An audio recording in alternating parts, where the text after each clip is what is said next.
बिस्मिल्लाहिर्रहमानिर्रहीम, अस्सलाम वालेकुम। आप सबको बिजनेस मैनेजमेंट उर्दू चैनल में खुशामदीद कहता हूं। हमारा आज का टॉपिक है what is inventory.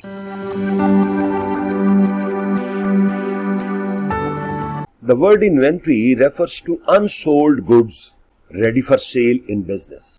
Unsold good, ऐसी चीज जो आपने बना के रख ली है और आप उसको कल को सेल करेंगे। अब इन्वेंट्री को हम मुख्तलिफ तरीकों से देख सकते हैं। एक इन्वेंट्री ऐसी इन्वेंट्री होती है, मिसाल के तौर पे कि एक ऑर्गेनाइजेशन है, वो गारमेंट प्रोड्यूस करती है, उसके डिफरेंट डिपार्टमेंट्स होते हैं, like production department, quality department, marketing department और इन्वेंट्री डिपार्टमेंट। तो जब तक आप रॉ मटेरियल परचेज नहीं करेंगे और उसकी इन्वेंट्री क्रिएट नहीं करेंगे तो आप मैन्युफैक्चरिंग स्मूथली नहीं कर सकते। तो स्मूथ इन्वेंट्री के लिए बहुत जरूरी है कि आप इन्वेंट्री को मेंटेन करें। ये एक मेथड हुआ इसका, या एक इसका फायदा हुआ। दूसरा ये है कि आपने लोकल सेल करना है मिसाल के तौर पे, और आपने मैन्युफैक्चरिंग के बाद जो आपका प्रोडक्ट है, जैसे कि गारमेंट्स हैं, वो रेडी कर लिए हैं और आपने उसको प्रॉपर इन्वेंट्री में फिक्स कर दिया है, शेल्फ कर दिया है और आपके पास रेडी टू सेल कुछ चीजें मौजूद है। अब आपने इन्वेंट्री को दो तरीके से मेंटेन करना होता है। एक तरीका कार होता है कि आप उसको फिजिकली चेक करें कि नंबर कितने हैं, और दूसरा तरीका होता है कि आप उसकी वैल्यू चेक करें कि इसकी कॉस्ट कितनी है। तो हम इसको भी देखते हैं कि ये दोनों चीजें क्या है। दूसरा इसका पॉइंट है कि it refers to the stock held by the business during production to serve as a buffer ensuring proper material supply and business smoothness. ये मैंने अभी जिक्र किया कि जब आप एक मैन्युफैक्चरिंग के प्रोसेस में हैं तो आपको रॉ मटेरियल चाहिए। तो रॉ मटेरियल को परचेज करके इन्वेंट्री में रखना, काउंट करके कि आप कल को कुछ इशू कर सकें और आपकी प्रोडक्शन स्मूथ रहे, तो ये उस पॉइंट की तरफ इशारा कर रहा है। अब आपका इन्वेंट्री रिकॉर्ड सिस्टम जो है वो दो तरह का होता है। इन्वेंट्री रिकॉर्ड सिस्टम जब तक फुली मेंटेन्ड नहीं है, प्रॉपरली कंट्रोल्ड नहीं है, उस वक्त तक हम स्मूथली या आप कह सकते हैं कि सस्टेनेबिलिटी से काम नहीं कर सकते। अब आप दो चीजें समझेंगे इधर। वन है पीरियोडिक इन्वेंट्री सिस्टम।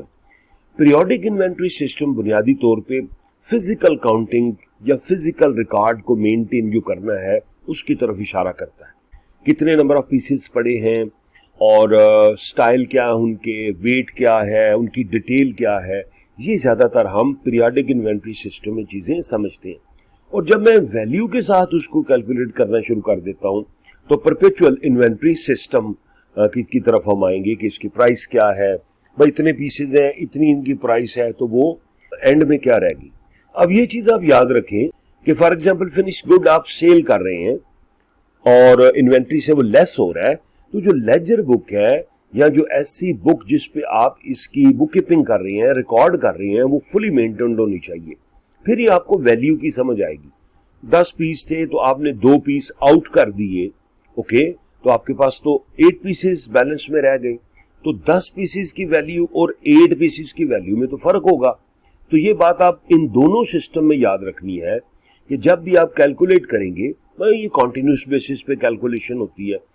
आजकल तो इतने एडवांस सिस्टम आए हुए हैं कि जैसे ERP सिस्टम है, जैसे ही आप एक आइटम को आउट करते हैं तो फौरी तौर पे सिस्टम में रिफ्लेक्ट हो जाएगा कि एक आइटम आपकी सेल हो गई है और बैलेंस आपकी 9 आइटम्स हैं।